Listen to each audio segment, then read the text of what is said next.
Mr Speaker, kia ora koutou.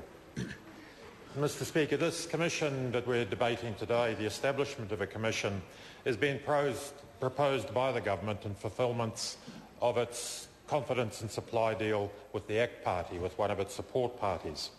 It's entirely appropriate. It should honour a promise to a support party, and the proposal, we are told, will cost initially something over $2 million to establish and an ongoing cost of some $5 million annually. From our view, it's difficult to assess how expenditure at that level would actually generate much value to the taxpayer of New Zealand, given the proposed structure and the purpose and the functioning of this commission. And regrettably, we don't share the expectation or the hope of as expressed by the Labour Party, that this bill could be amended, melded into something that would achieve some value, some purpose, some positive outcomes for the taxpayer. Section 7 of the bill tells us that the purpose of the Commission will be to provide advice to the government on improving productivity in a way that is directed to supporting the overall well-being of New Zealanders. That's a very short purpose. It's a very, perhaps obscures as much as it reveals, unlike the Australian equivalent body, the APC, that has been referred to, which is a body which is actually tasked with fulfilling a much more comprehensively stated and a much better developed purpose. This proposed organisation could simply be used as a mechanism to stifle some important regulatory change before parliamentary consideration. It could serve to actively promote cutbacks to government spending with very little reference to long-term social, economic or environmental cost. It could reinforce outmoded, destructive and well-discredited neoliberal approaches to economic growth. In the absence of a much more clearly defined purpose, this bill will ironically simply create a new bureaucracy, a bureaucracy that could become little more than a publicly funded think tank for ACT Party policy and the advancement of that policy. In our darker moments, we in the Greens also consider it would be a good thing to have a well-funded, a well-resourced think tank, some millions of dollars from the public purse to further develop and advocate for Green Party policy. Our moral compass, however, would deny us such a thing. It would preclude such an abuse of proper process, and so too should the establishment, should exclude the establishment of this proposed commission. We are told by the Treasury in the summary to this document that the need for the government to receive advice on productivity-related matters is not questioned, and that the question is solely one of the source of that advice should be a new agency that is statutorily independent.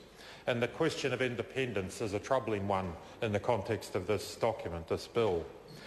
We are told the design of the Commission has been heavily influenced by the Australian Productivity Commission, the APC, and there are certainly similarities, but there are also some significant and interesting omissions from the current bill. The APC, for example, is obliged to recognise the interests of the community generally and all of those likely to be affected by its proposals. And that's quite a powerful constraint on the APC, obliging it to be much more focused than what a New Zealand Commission charged only with a quite amorphous and an undefined obligation to support something called overall well-being. The APC is required again to promote regional employment and development. And while a similar expectation might be implied from the text of this bill, there is nothing that requires it to specifically address regional or provincial opportunities or concerns.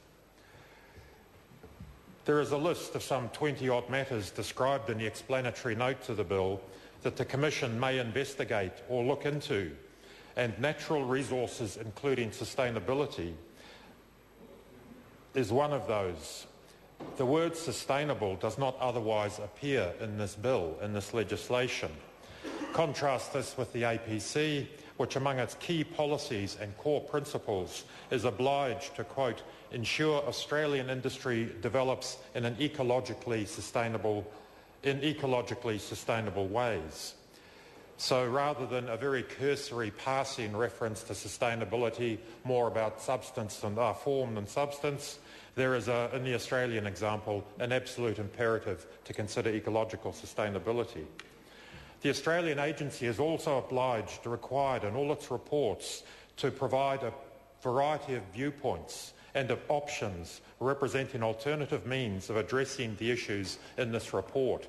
And that would give reports from such a commission some real value, some real substance, present a range of options, a range of views, well supported, well researched and well presented. Nothing in this bill indicates that we could expect any such a broad view, such an engaged view from this commission. As I said, we are told that this is to be an independent agency, but the provisions of the bill suggest that must be worked into a very peculiar definition or view of what constitutes independence. The 3 or 4 commissioners who would head the commission would be appointed by the Governor-General, but on the recommendation of the Minister. Clearly, they will be beholden to the Minister for their positions as heads of that commission. Section 9 tells us that the functions of the commission are to carry out a range of tasks, and these will be carried out on referral to the Commission by the responsible Minister in conjunction with relevant portfolio ministers. So we have an organisation set up as manned by the Minister, if you like, personed by the Minister, who will be given their marching orders by the Minister in terms of what it is they ought to investigate. We are told in Section 11 that the Commission must perform its functions in accordance with a work programme, again determined by the Minister. In the terms of reference in Section 12, in carrying out its functions, the Commission must act in accordance with the terms of reference set by the referring ministers for each inquiry, review, regulatory impact assessment. I fail to see any independence in a body established by the Minister whose agenda and work programme is set by the Minister and who responds to terms of reference also set by the Minister. We've heard from Mr Cunliffe some discussion about defining productivity, which is a well-known, well-rehearsed concept in economic terms. Interestingly, though, this bill, does not seek to offer any definition of productivity. So which of the multiple definitions of productivity will it work towards?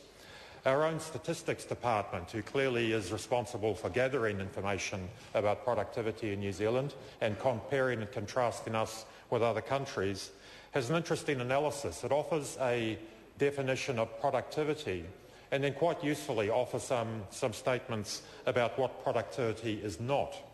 And it is, they say, the Stats Department, that productivity is not a measure of value for money. The concept is also not a measure of effectiveness. It is not a measure of competitiveness or profitability. It is not a complete performance management tool. It is a very, very constrained, very limited mandate, a very limited definition, and the Commission would have an equally limited mandate, which returns us to my original point. We would see this as a very managed, controlled think tank that would only be invited to present very predictable and very one-sided views. Of much more value and interest, we think, would be something, and rather than productivity, which is a useful but also a very limited concept, to assess the performance of our economy under the heading or the framework of sustainability, which is well proven. It is multifaceted. It is a framework that allows us to interrogate and to evaluate the operation of the economy in terms of everything from efficient use of resources through to appropriate application and development of people skills and attitudes. It is a framework that allows us to look very closely at procurement that was mentioned earlier in the House this afternoon. It would allow us to generate whole-of-life costings rather than simply looking for the cheapest buy on any given day. It would allow us to incorporate measures and valuations of natural capital, without which the rest of our economy will fail. And in the absence of any consideration of the effect of economic activity on natural capital, we will generate nothing but problems for ourselves. There is much more to be said, and no doubt will be said, because it is apparent this bill will go through to Select Committee, given the support it is gaining from the House. It will be interesting to see if the support from other parties than the government will sustain when we see the final shape of this bill, this legislation. Kia ora koutou.